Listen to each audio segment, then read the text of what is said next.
Hi everyone, welcome. I'm Diane Sharp. I'm the Director of Admissions for the Wharton MBA program for executives in Philadelphia.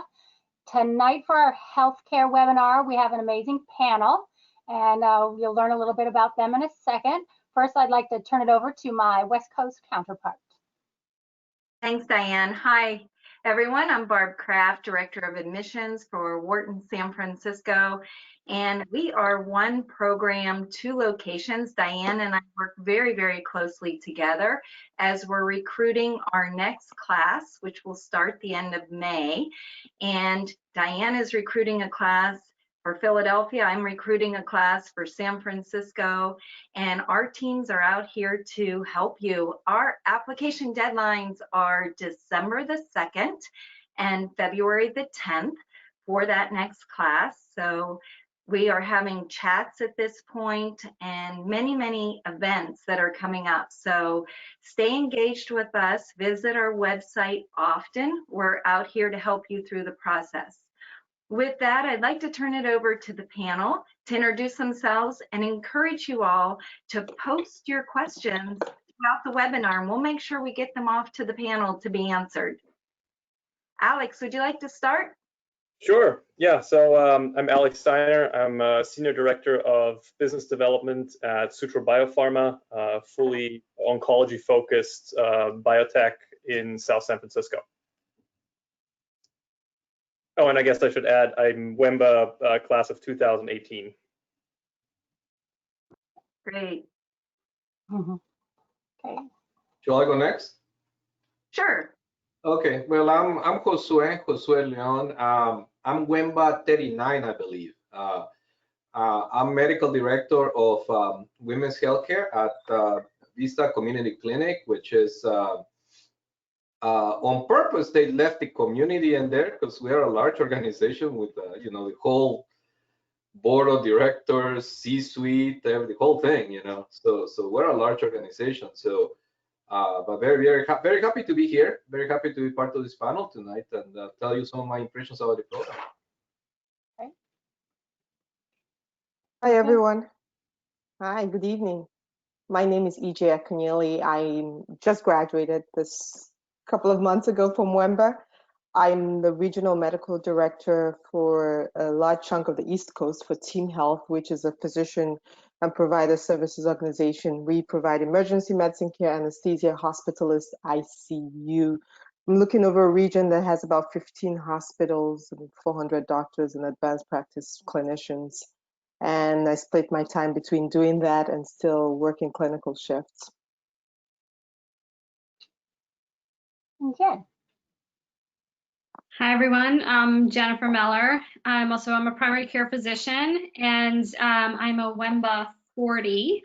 I had to think about that for a minute. I'm also the founder of a digital health company called Navimize, and the company was founded really out of my own frustration with always running behind schedule in my practice. So we built a platform that could predict delays in the doctor's schedule and then text message patients and notify them in real time. And when COVID hit, we repurposed the platform to create a virtual waiting room platform, and that's been interesting, exciting time since then. Great, thanks guys for the introductions. And we'd like to encourage all those who are watching tonight to post your questions in the chat, and we will pose them to the panel along the way at any time. So hopefully we can get to everybody's questions. We're going to start with a couple here. If you wouldn't mind sharing, why was it the right time for you in your careers to earn your MBA basically, and why did you choose Wharton to do it in the executive format?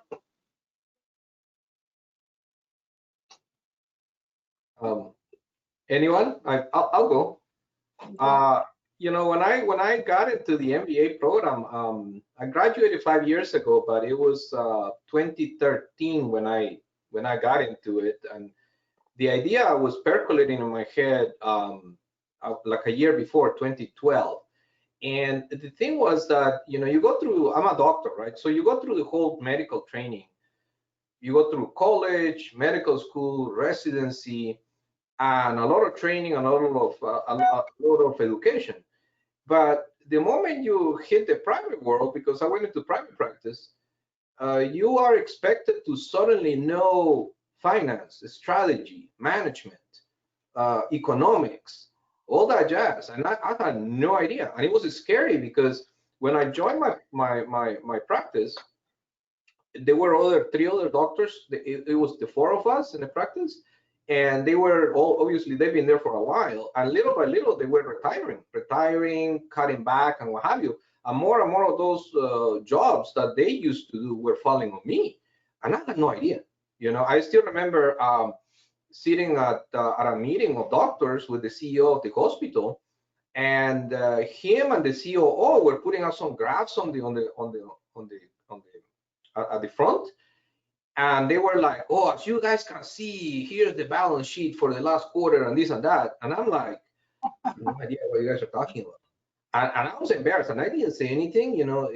And I thought to myself, I wonder if the other doctors sitting here are as clueless as I am, because I had no idea. But again, the scary part was, okay, one thing is to be in a meeting and you have no idea what they're talking about, but the scary part was that here's all these, you know, a team of 20 MAs and what have you, and patients and what have you, all these people depend on you, and you have no idea what you're talking about. So little by little, it dawned on me that I needed some added education.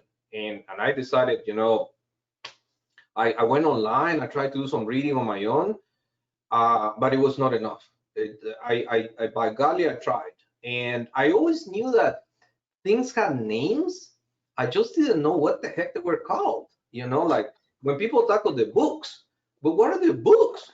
You know, later on I found out, well, it's just a balance sheet, a statement of cash flows, and an income statement. Those are the books, you know, if you say, you know, for most companies.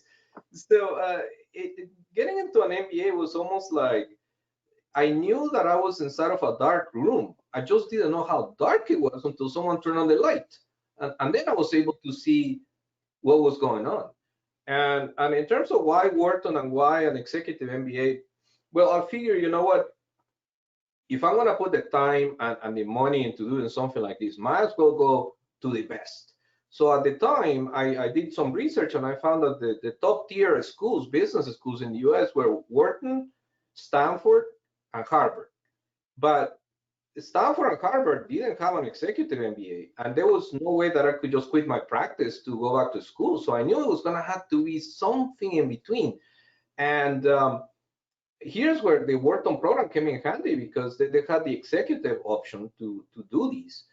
And the funny thing is that when I was doing, because I'm here from San Diego, when I was researching, I was going to go to school here in San Diego, and it was a graduate from a San Diego program, and a colleague of mine who did the MBA in one of the local schools here in San Diego, who I went to talk to him and said, hey, what do you think of me going to business school? And he's like, yeah, you know, I think that's a great idea. Go ahead and get yourself, you know, maybe you want to go to the school I went to. And as I was walking out of his office, he says to me, by the way, he says, there is one program out there that I think is above all the others. And I said, oh, how so? It's like, well, he says, it's Wharton. If you can get into that program, that is the program. The only thing, he says, is that you are going to have to fly to San Francisco, my friend. And he said it to me as a joke, thinking that I wasn't going to look into it. But I said, Wharton, I didn't even know they were in the West Coast. But I looked into it, and here I am, you know, a Wharton graduate. So it was a great experience to go to Wharton. I think it was a much easier decision for me, actually. So medicine is a second career for me. And so when I finished residency, I came up with a 10-year plan. And somewhere in that, 10-year checklist, I said I was going to go to Wharton and get a Wharton MBA. So it was, and that was it. There was really not much doubt in my mind. There's never a good time in your career. I'm proof of that. When I started medical school, I had a 5-month-old, so that was not a good time, but I did it. And when you start working, you're busy, and there's never a time, and he's speaking from a physician's perspective, where you feel like your life is going to be any better. So it's just making that decision that this is what you want to do. There was no other MBA program in my mind, and I think it was one of the most life-changing experiences. So you do it, and it's difficult, but in terms of timing, I don't think there's any difference. I actually think what Wharton does for you is now I feel like I have extra time because I've been stretched even beyond my capacity. So now I have all these projects I want to do because there's WEMBA time, which became a real thing. Yeah, I would agree with that. I cleaned out a lot of closets and organized my entire house in like the 2 months after I finished Wharton because I just had all this time on the weekends to just get things done. But I agree with a lot of the sentiments that have been expressed. So I also felt before I started business school that, business was kind of this big black box. And my story was that after residency, I had no intention of going to business school. I started practicing as a physician, and I found the position that I got. So I trained at NYU, and then I went up to Columbia where I worked in a faculty practice. But the job that I took there was quite autonomous at the time, where they really let you run your own practice. That model no longer exists. It's been completely changed since then, but this was 20 years ago. And so there I was kind of thrown into the situation where I had to very quickly figure out how to build a practice, how to attract new patients, how to manage the business end of things so that I would, come out ahead. I mean, all these things that I had no formal training for. So there was that. And then about 10 years in, for a variety of reasons, Columbia started sort of taking over the managing of the practices and changing the way they were doing things. So left and went out on my own and established my own practice in Manhattan and became affiliated with Cornell as a voluntary physician. I was doing that for about 5 or 6 years, and then kind of got to this point in my career where I felt like I was doing the same thing over and over. I had, successfully figured out how to run a practice, done it successfully, but really felt like I was ready for some new challenge or some new change, and started to see health tech start to explode around me. EMRs were coming on the scene, electronic medical records, and there was all this new exciting stuff going on in technology, and knew I kind of wanted to move my career in a different direction and give myself new options, but wasn't really sure how to do that. And then and had started thinking about business school, mostly because my husband was in an administrative position. He's a physician, and looked at it for himself, and he was completely disinterested. Went to look at all these programs with him, and I was like, oh, this is really cool. And he said, you should do this. So it's kind of how the seeds were planted. But eventually, when Obamacare came in and I looked at those ACA rates, and I saw a lot of my colleagues really not being able to manage continuing their own solo practices and going over to hospitals, I thought, okay, it's kind of now or never. It's the time to make a change in my career and do something different. And I thought business school would open up a lot of doors. And so for me, I was in New York. I remember it was like November 2013, and I called up Wharton. I knew I wanted to go to a top program also if I was going to do this mid-career with a family and a practice. I knew I wanted an executive program, and I knew I would only go to a top program. So I called up Wharton and Columbia. And I remember speaking to somebody at Wharton saying, I've taken a lot of tests in my life. Do I really need to take the GMAT? And they were like, yeah, you really need to take the GMAT. So I very quickly, it was very quick for me. I remember going to visit Wharton in January. Diane interviewed me. And I think I got my application in February and took the GMAT a few weeks after my application was in, and went to visit Columbia. And, Columbia's a great program. I was like, this is great. I live in Westchester. I can drive. It's 20 minutes from my house. I can park my car. I can sleep at home. This is perfect. But when I went to Wharton, I just thought the program felt like a cut above. I just felt like the students were so interesting. New York, it was much more uniform. Again, excellent school, but it was much more uniform. A lot of finance people from New York City, and at Wharton, just everyone I met was from somewhere else. They were doing something different. They were super interesting. So I thought the student body was like just amazing, and I would have all this exposure to people I otherwise wouldn't meet and get to know and learn from. And then I got into Wharton, and I said, okay, I guess this is really happening. I'm going to do this. So that was kind of my journey. And then I had the idea for the company while I was there. And so again, took this direction that I didn't think my career was going to go in, but it's been exciting and interesting. Yeah, for me, I guess it was a little different in that I always knew, even just finishing up undergrad and then my grad, that I wasn't really done with my education. So I think a lot of people in the WEMBA program, at least in my class, felt the same way, that Wharton was kind of the finishing touches on their education. And so really coming out of my graduate program was focused chemical engineering, bioengineering, and was on the fence on whether or not to go to med school, or should I, get an MBA? Should I, continue on in the sciences? And ultimately, my advisor at the time had spun out this small little company from his research, and I decided to join in under the idea that maybe 2-3 years or so I'll be working in biotech, and after that I can then go get my my MBA. Now those 2 to 3 years quickly turned into, I don't know, 8 or 9 years. Company actually started getting some traction, and I transitioned from sort of really process development focused things into immuno-oncology, led a couple drug discovery programs in the immune checkpoint inhibitor space. And I got to a point where I saw my career progression essentially, one, slowing down, and two, being very one-dimensional. So my career path would have been to ultimately, rise through the research ranks and end up somewhere probably as a chief scientific officer, something like that. But there was like kind of a long queue. In fact, a lot of the people I was working with were 15, 20 years older than me, and that didn't seem very appealing to me. And I had this whole MBA idea still in the back of my head the whole time, and said, well, now's the time then, and just pulled the trigger on it. I actually had taken the GMAT probably 2 or 3 years before, where I just said, okay, if I'm not going to do it in the next 4 or 5 years or however long the scores are current, I'm never going to do it. So applied to Wharton. The decision for me was also very easy. I call it my Goldilocks program. It's one of the top 3 schools.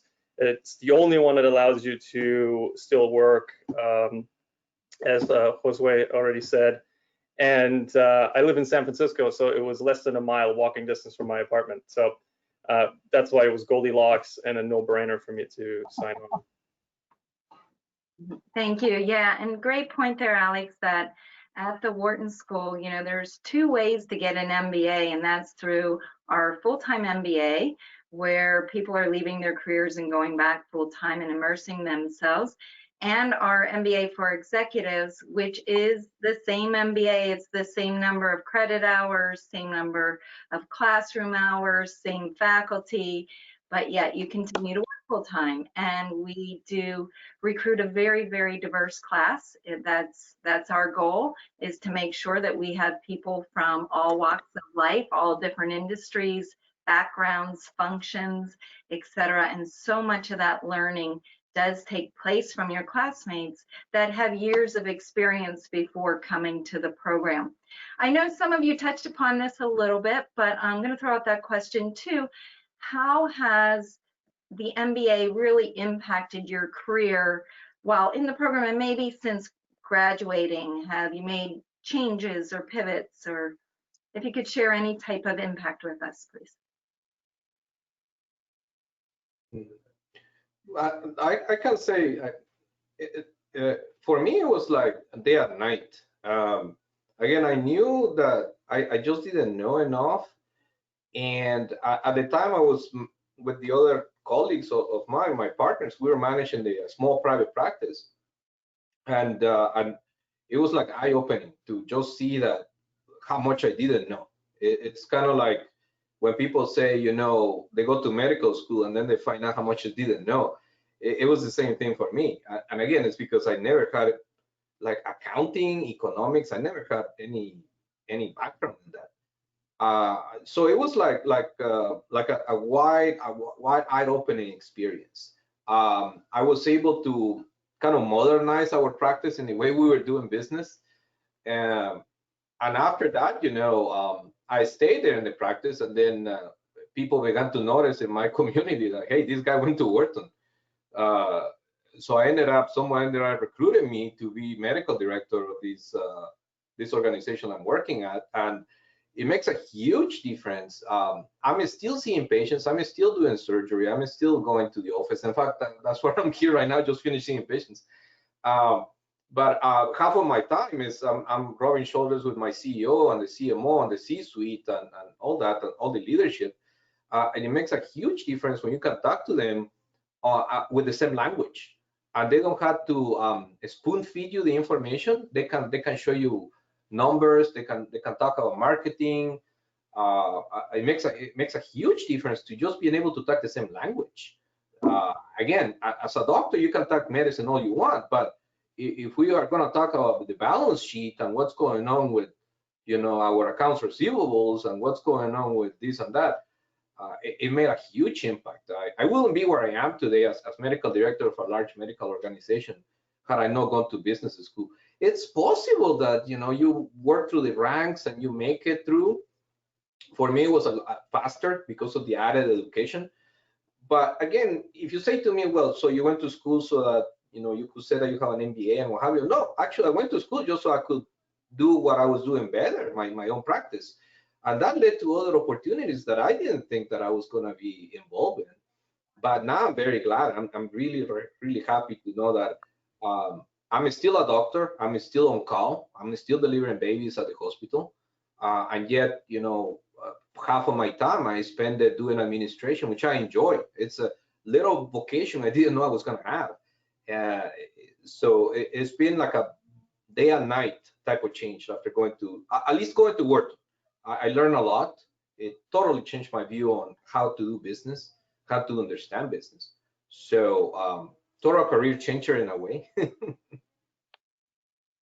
Yeah, I would add to that. So I think pre-Wharton never had any really thoughts about starting my own company or being an entrepreneur. It was really more around, I thought I would get into, healthcare consulting or advising. And for the first few years after school, I still kept my practice and worked and started this company and was sort of side hustling it. And then when COVID hit and everything changed and we got super busy, this year I took a year off from the practice to just focus on the business now. We raised some more money and we hired some more people on our team. So we're starting to get busy and move along, which is exciting. But I think the one thing I want to say about that is that I've seen a lot of my colleagues and friends come up with ideas for companies. And they're always calling me and saying, oh, what do you think of this idea? And what do you think of that idea? And, they know it's a school and they have good ideas, but they don't even have the first clue how to begin executing or taking that idea and turning it into something concrete. And so, I hear this from people all the time, and I've seen some of my colleagues actually come up with ideas and try to execute and then fail, not because the ideas weren't good, but because they really didn't know what they were doing when it came to the business perspective. So all those classes that I took at Wharton about innovation and entrepreneurship, where they kind of drum it into your head, like test before you build and, go out and do customer discovery, like all of those things that I learned, I wouldn't have known if I hadn't gone to Wharton. And I would have made all those same mistakes that everybody else makes. And I would not have made it this far without that information and that knowledge. And there's all kinds of, if you're interested in entrepreneurship, there's all kinds of great things you can get involved with. So we applied to the Wharton Venture Initiation Program, which was like the on-campus incubator. We were part of that. We applied to the business plan competition, did not win. We were semifinalists, did not win, but I learned so much just going through that process. So there's all this learning that takes place, and then the back and forth just with your classmates and getting feedback from them as you're working through your ideas. And they teach you like what to think about it and how to think about this critically and what other angles you have to look at a business from. So I think that's a real game changer for anybody interested in entrepreneurship, or any doctors or people in healthcare who have these ideas and don't know how to turn them into a reality. So I would say that Wharton was an accelerator for my career in just more ways than one. I remember getting the admission into Wharton, and my group president somehow heard it because he hears everything, and he says, "You're the doctor that's going to Wharton." I was like, "Yes." He's like, "Well, you have to keep my eyes on you." But the first thing is just what you learn in Wharton. I remember taking operations, and a good 90% of emergency medicine, managing emergency medicine, is managing the operations. And it changed everything. I would come to my office and have walls. I had them put white walls throughout my office because I'll draw out the operations plan. And I remember being in a meeting with the CEO, and he says, "Doc, how do you know that's going to work?" I was like, "It's math. Trust me, it's going to work." Because this is, so you learn all this stuff. As much as I thought I hated accounting, it was life-changing for me. Like, it informed everything I was doing. I was able to do more at work. But when I started WEMBA, I was managing one emergency department and really trying to turn around this emergency department, which ended up being the most profitable for my group. But towards the end of WEMBA, just because of that degree and the knowledge base and the leadership and the management and all the courses I was taking and being on the radar, I was promoted to a regional position over 15 hospitals from one. I know that would not have been possible without the WEMBA degree and what I learned and the networks. We're probably going to talk about this some more, but I could have gotten a physician-only MBA. There are different kinds of MBAs out there, but everything I learned was because of the diversity of Wharton and having different classmates and classmates who did only finance. And I really didn't need to be around, no offense to my doctor colleagues, but I didn't need to be with only doctors. Yeah, I would second that. To me, I think of it kind of like, there's the tangible benefits that I've gotten from Wharton, which is, basically progressed in my career. I stepped out of the research function through alliance management, partnerships, and now business development for corporate deals. And that's a very, you can easily see that happened. But behind that is sort of the intangible stuff. And I can only agree with all the other panelists that you really learn a new way of thinking. If you had to put kind of an umbrella term on it, I think ultimately it's hyper-analytic decision making. No matter what the decision is, you'll find ways of approaching it in a way that gives you confidence that the answer that you have, maybe not the right one, but at least is a good one. So you can kind of bracket and in your decision making of what you want to do. And it's a sort of a training that happens between the classes too. It's not that one particular class or one particular subject that you just, you get the download, of course you know something, but the more important thing is you get a feel for what sort of thought patterns might work for different types of problems, and then you can apply that in finance, in biotech, in medicine, what have you, right? So it's across the board. And I think that's kind of the real big benefit to Wharton. It just teaches you how to look at the world a little bit differently than you're used to from your previous education. Thanks, and we're going to start taking some questions from the folks who've logged on this evening. They've got a lot for you guys. This one is asked of pretty much every one of our students by candidates as they're going through the process, but I think it applies very, very much so to you guys in particular. It's how did you juggle it all while you're dealing with your medical careers, your consulting careers, and then you threw this on top of it. Any thoughts or tips on that, please? Well, I think it's three things. You have to have the buy-in of whoever else you're working with, your boss, your partners, knowing that they will support you and give you the flexibility of not being there every other Friday and a couple Thursdays, and maybe not being available at all hours of the day. And then you also have to have the buy-in from your family, right? It's going to require a little bit of support from everybody around you to cut you a little bit of slack.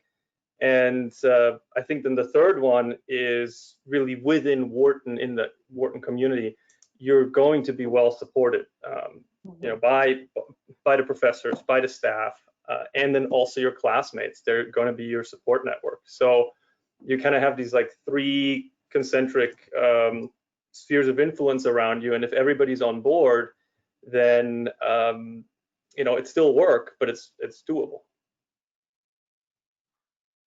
Yeah, I mean, for me, I would say it's juggling. I have two daughters, and at the time that I started with Wharton, I think they were 13 and 6. So I had, office, career, kids, and I already felt like I had all these balls up in the air. And then when Wharton came in, I felt like I threw like a bowling ball into my juggling act.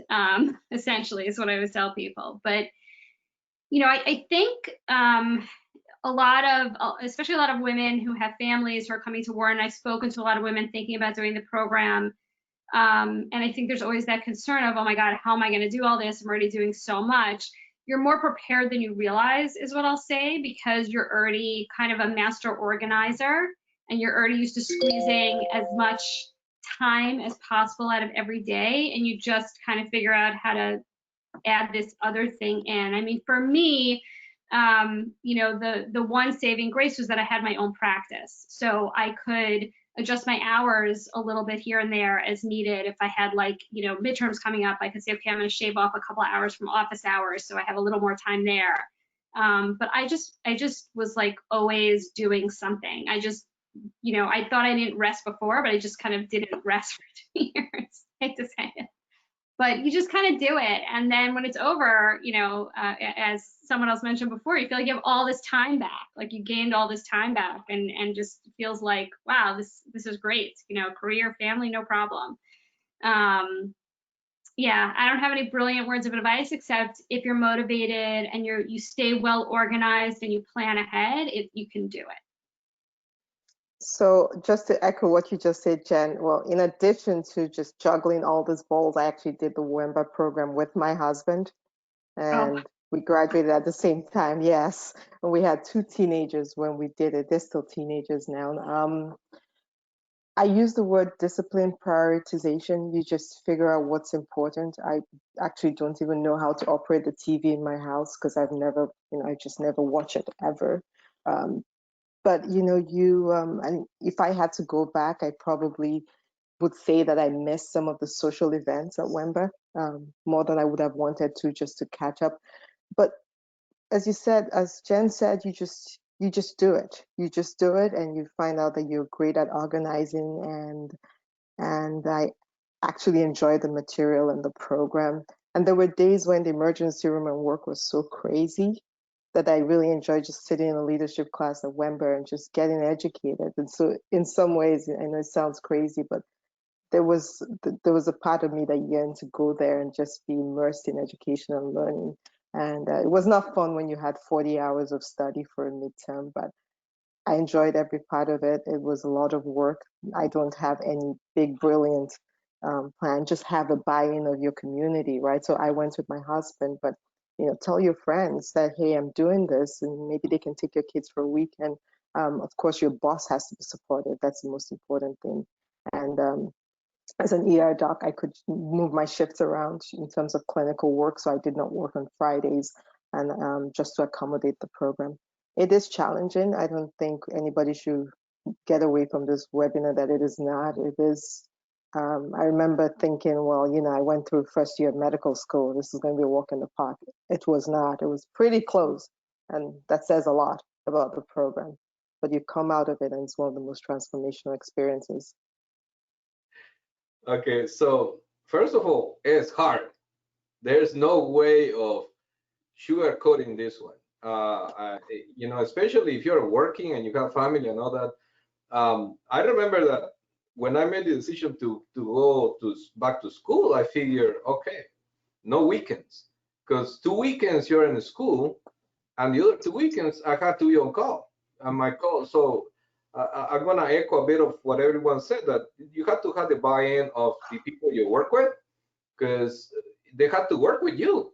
I remember that my colleagues and we used to put the call schedule together, and I knew that, okay, 2 weekends I'm going to be at school, and 2 weekends I'm going to be working, so there's not going to be time off. And it's tough. I mean, that's a decision that you have to make, and you have to say, I'm going to suck it up for 2 years when I'm not going to have weekends. Okay, so that's one thing, the one challenge that you have to convince yourself of that. Your family has to be on they had to buy in, so to speak, because it's gonna be hard on them too. When there were days when I remember that we were having family get-togethers and everybody's having a good time downstairs, and I was upstairs studying. I mean, that was hellish. Or I was online with my classmates finishing the project. I mean, that was tough. Or like I remember being on call and at the hospital, and I'm in the doctor's dining room, and people will walk by me, other doctors, and they're like, "Are you doing your kids' high school homework or something? All that math and everything, And I'm like, "No, I'm in the school." So, where do you find the time? You'll find it. I mean, that's the time is there. It's just that it's gonna be hard. It's not easy. That's like they're saying here, the program is tough. I almost got kicked out because the academic expectations are so high that it really gets you, like someone said, well, I went to medical school, first year of medical school, how difficult could this be? I'm like, oh my gosh. I almost quit after that. I was getting to the end of the first year and I walk into the dean's office to say, here, I quit. I can't take this anymore. And they're like, no, you're almost done with your first year. So the time is going to be there, but it's not going to be easy. And you have to have the buy-in of everyone. Your family, your friends, even the dog and the cat, they're not. Everybody's going to have to buy in and help you out. And you're going to have to suck it up. It's not going to be easy. Yeah, that's all. We're glad you didn't quit. Speaking of studying, though, and speaking of stretching yourself, we did have a question from the audience, whether you need to take the GMAT. So I'm going to just knock that right out, that standardized testing question. And yes, we do require a standardized test of every one of our applicants, regardless of what type of degree you've had in the past, how many years of experience.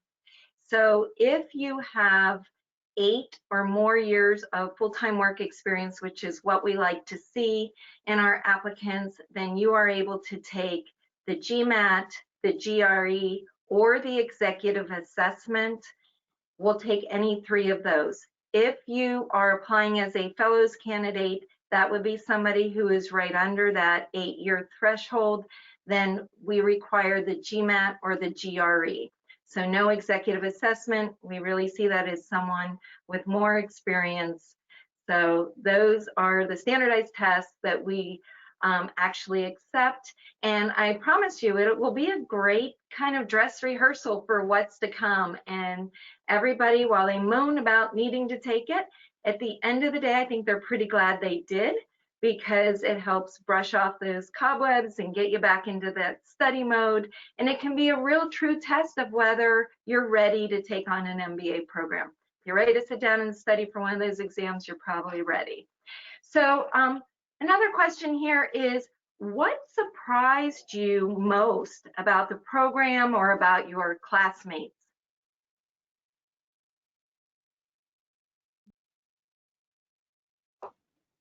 I'm going to say the friendships.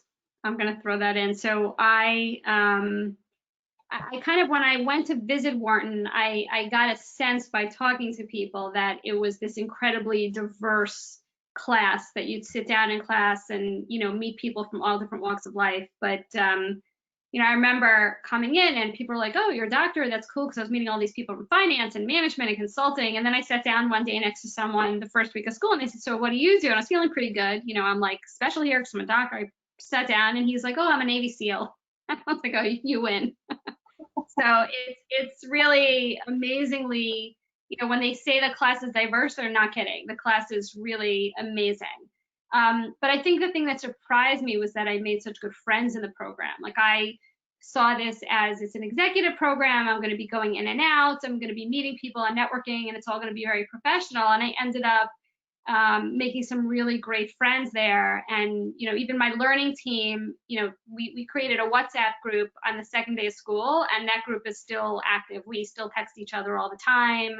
We still hear about what's going on in each other's lives. If a couple weeks goes by and nobody writes something in the group, somebody says, hey, what's up with everyone?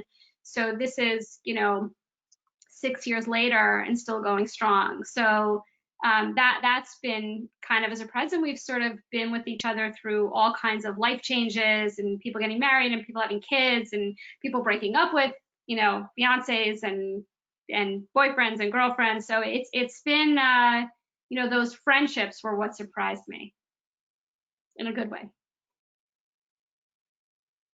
Yeah, I'm gonna say what caught me off guard a little bit is how hard the program is. I keep saying it. It's a hard program. But on the other hand, if someone wants to say to me, "Will you do it all over again?" in the blink of an eye, there's no way that I would do any other program. One more thing about the GMAT. Just be ready, because here's the thing: the GMAT, when you're preparing for it and you take the exam, it's hard. Okay, but when you compare that to the classwork, what's expected of you in the program, you look at the GMAT as a little quiz. And I'm not trying, but it's the things, you know, Peggy's exams are legendary. Peggy is Dr. Bishop. She's the one of the accounting professors. She prides herself. She says, I cannot make an easy exam. So that caught me off guard a little bit, because I'm used to studying, you know. But it was hard. And the thing that surprised me the most is the caliber of the people that you meet. If you come in thinking, I'm a really smart person, this and that, it humbles you, because you meet people there who are a heck of a lot brighter than you are. But that's a good thing too, because when I was looking again at a program, I knew that there were doctor-friendly programs out there, but I figured, you know, if all I do is sit in a classroom with a bunch of doctors, I'm not going to learn nothing. So I'm glad that I didn't. I'm glad that I went to Wharton, because the diversity is there. Like, I have Navy SEALs, Marines, and all kinds of people. To this day, one of my classmates, I know he works in the military. I have no idea what he does. To this day, I know he's out in Italy right now in a base, okay, you know, but I have no idea what the man does. So that's how diverse the class is. So it's yeah, it's a very interesting place to be. What I found most, and I expected going to Wharton that I was going to learn a lot, and this was going to be a fantastic program. I had, in addition to the diversity and the friends, which cannot be spoken about, that was, there were so many times through several classes that you just had these moments that were life-defining. I remember going to Argentina on a healthcare, on a study abroad with Dr. Hernandez, and just literally having, and it was about business in turbulent times. And I remember thinking, actually, this was all pre-COVID, believe it or not. I remember writing him a note and saying, if I ever go through a turbulent time in my career that's unprecedented, I want you to know that what I learned in this class will prepare me forever for that.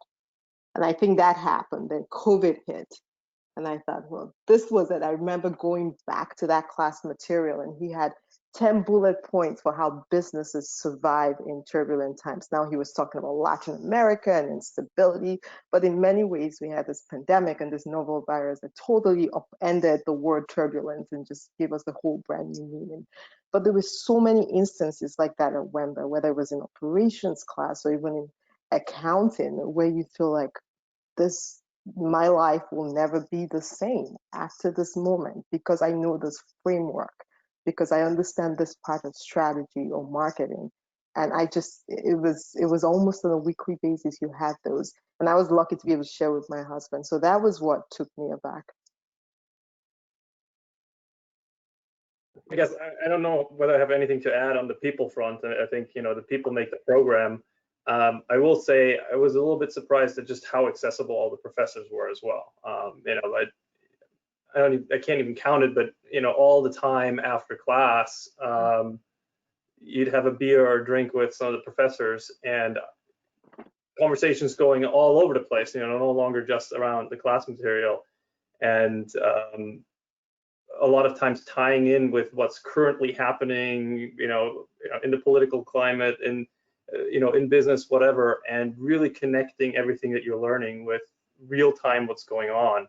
And I didn't really expect to have that sort of close exposure going into the program, and end up, you know, loving that. And you know, just like the trip to Global Business Week as well, you know, you're traveling with some professors and really intensely going into a handful of topics there, and again, just being immersed with all the classmates. And it's just an experience that I wouldn't have thought, you know, before coming into the program that I would be having that at Wharton. Thanks. So a couple of you have alluded to it already. You didn't want to be surrounded by doctors. You didn't want a specific, you know, healthcare MBA. But Wharton is known for its full-time MBA healthcare department and major. And we do offer an elective or two or an independent study. Did any of you feel that you needed that or take advantage of having that, you know, an actual healthcare experience that you could take away? For me, it was good. I mean, I didn't take a lot of healthcare classes precisely because, you know, of what I do. But it's good to see, to look at it from the perspective of someone who's doing research into healthcare, because there is a lot of misinformation and a lot of misconceptions about healthcare. So it was good to take a few classes from someone who's doing research into healthcare management in the United States to be able to better understand what I'm doing now at work. So yeah, I'm glad that it was there. It's helping. What I learned there is helping me even today. So Yeah, I think we had a couple of healthcare electives in our second year. So I took one or two of those classes. I took a class with Professor Guy David, who was excellent, and I learned a lot about just kind of economic theory and how it sort of all goes out the window with hospitals and health systems, because they don't follow the traditional rules because of all the craziness that's very specific to this industry. So that was pretty eye-opening and interesting. And I also actually, my last semester, I took a class with the full-time program. So you can take, if you want, a class like an elective here and there with a full-time program. And there was specifically, I think it was a healthcare entrepreneurship class. So I took an entrepreneurship and innovation classes in the executive program as part of my second year electives, but then was also able to take a specific healthcare entrepreneurship class in the full-time program. The class met once a week on a Tuesday, and I did this. So in addition to my every other weekend for that semester, I did this crazy turnaround where I would be in my office Tuesday morning and then like zip down to Penn Station, go out to Philly, take this 2-hour class, and then get back on the train and go all the way back home. So a little crazy, but I did a lot of reading on the train. And it was a great class because they brought in speakers every week from hospitals and health systems, and each week it was a different topic. And they really, you know, it was taking all those entrepreneurship principles that I learned in those classes and applying it specifically to healthcare. And so it gave me a lot of interesting perspectives, also met a lot of interesting people who some of whom I'm still in touch with, that I've kind of accessed over the years. So helped expand that network. We had to create a pitch and write up a business plan specifically for some venture. So I was able to kind of practice that for my venture. So I thought that was really terrific also. But definitely glad I did the executive program where I sort of got a wide, you know, exposed to kind of a wide breadth of things, and it wasn't just healthcare specific.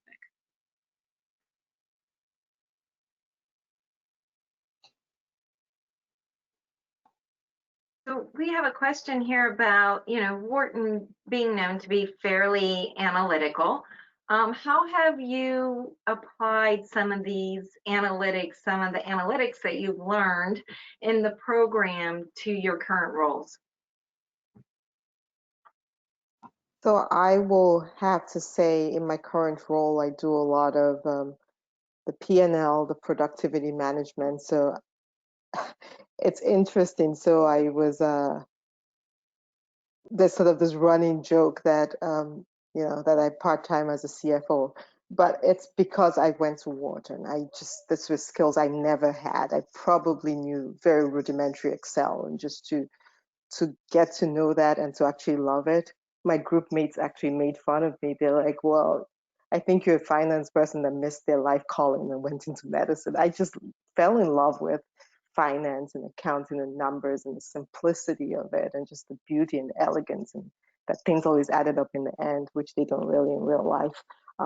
So I like doing all that, and to be able to have those analytical skills in addition to my clinical skills.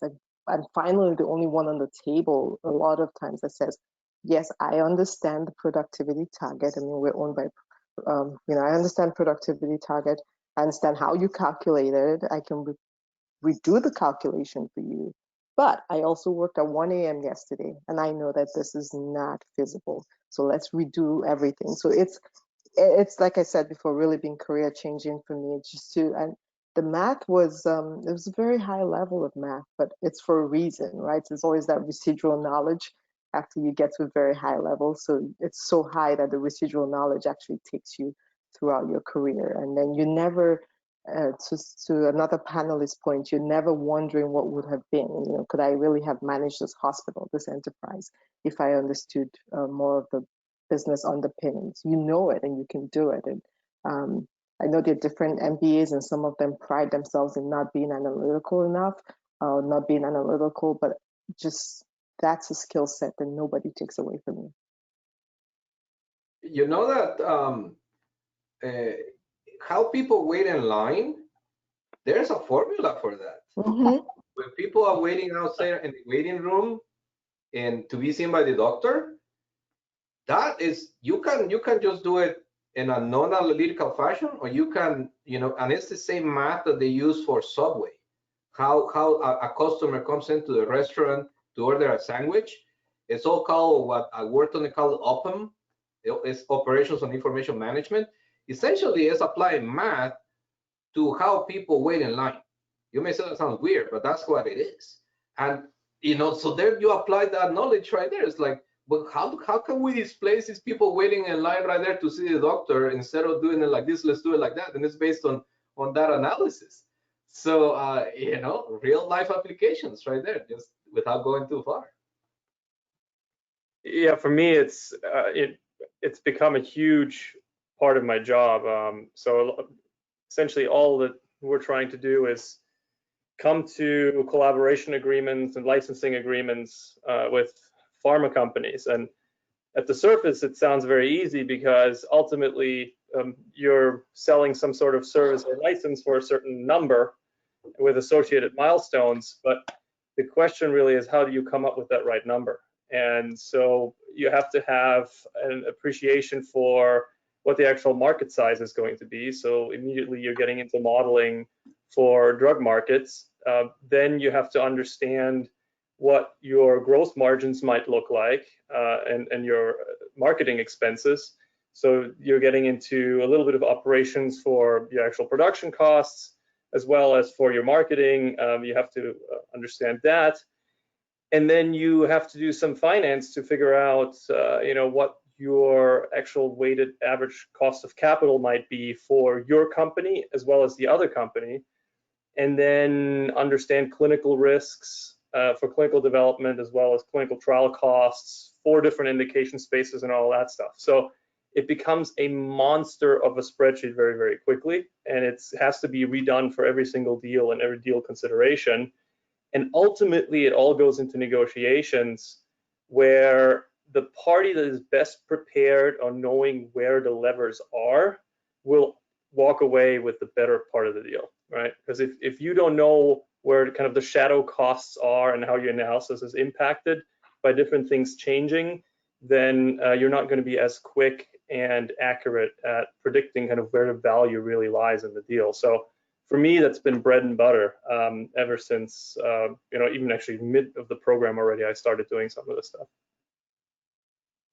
Yeah, and I would say for any venture that you want to start, if you're interested in entrepreneurship, these are things that you need. These are tools that you need. So, I don't spend every day putting together Excel spreadsheets, but, we do have to put together financial projections and understand where the uncertainty is coming from and be able to, make reasonable assumptions and then back those up, and understanding how to kind of build that out and put that into a spreadsheet. Although I still to this day have help putting it together, I'm actually able to think it through and say, okay, this is where we need to put this, and we have to think about this and that, and all of these things need to factor in.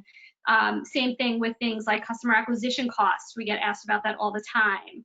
You know, these are things that you learn in school, and they're analytical, and then they stay with you and help you. So it's great to have a great idea, and this is where it comes back to that whole idea of being able to execute on an idea that you have. So it's great if you have a great idea, you understand the industry, you understand the problem, you can come up with a great solution, but then being able to turn that into a successful business requires a lot of other pieces. And I think the analytics and analytical thinking is definitely one big piece of that. Thanks. So yeah, we're getting to the end of the hour.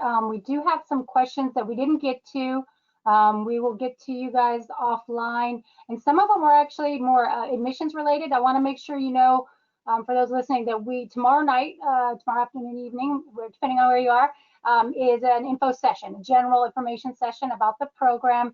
Barb and I are hosting all sorts of different topical webinars, morning, nighttime, you name it. So please go right back to the events page where you connected with this event and look for it. We're always adding new ones too. So, and if you haven't yet scheduled a chat for your specific case, we'd love to hear from you there. And again, on our website, you can have a one-on-one chat to get those real specific admissions questions answered. But before we end this, I would love it if each of our panelists would share maybe some parting words with the folks logged in tonight. Any advice or thoughts? Go for it. Yeah, I mean, it's definitely worth it. I think that when you're going through it, it's really hard again. But once you are, the interesting thing, maybe I should rephrase that. The first year is extremely difficult. By the second year, you gotten the hang of it, so to speak. And the best part about the second year is that it's all electives. So then you get to have fun because you get to take the classes that you really, they give you this huge list of, you can take all the classes at Wharton. You can go to Philly also. I mean, if you're in San Francisco, you can go to Philly and take classes there. And it's a blast, the second year, because the second year, you pick whatever you want. There's only a few classes that are still required. One of them is ethics, by the way, second year. But the second year is a blast. I mean, my second year, I was like, towards the end, I was like, oh, I can't believe it's almost over, you know? So it's a blast. Again, if I was to do it all over again, I'll do it in a blink of an eye. Yeah, I think if you're on the fence because you're worried that it's going to be tough and a little uncomfortable, I would say that's not a good reason not to do it. Simply because that's where personal growth comes from, right? If you're uncomfortable, that's when you grow. And when you push the limits, you're then much more capable thereafter. So I have to second that. You know, it's the beginning is a little rough, but then you get the hang of it, and that's already a testament that you've already gotten used to the additional stress, the additional workload, and that you're that much more capable going forward. Yeah, I would say WEMBA is the best lifetime return on investment of time, money, energy. It just keeps giving. I would say go for it, totally. And you have a whole community of people you can reach out to. Yes, thank you. You're not in it alone. It's an incredibly collaborative environment. Your classmates are there to support you. We're there to support you, the faculty, the administration. As a reminder, our application deadlines are December and February. We're out here encouraging you along the way. Thank you very much to our panel tonight. We wish you all the best, and please continue to reach out to us and stay engaged. Good night, everybody. Good night. Thank you. Thank you, WEMBA. Thank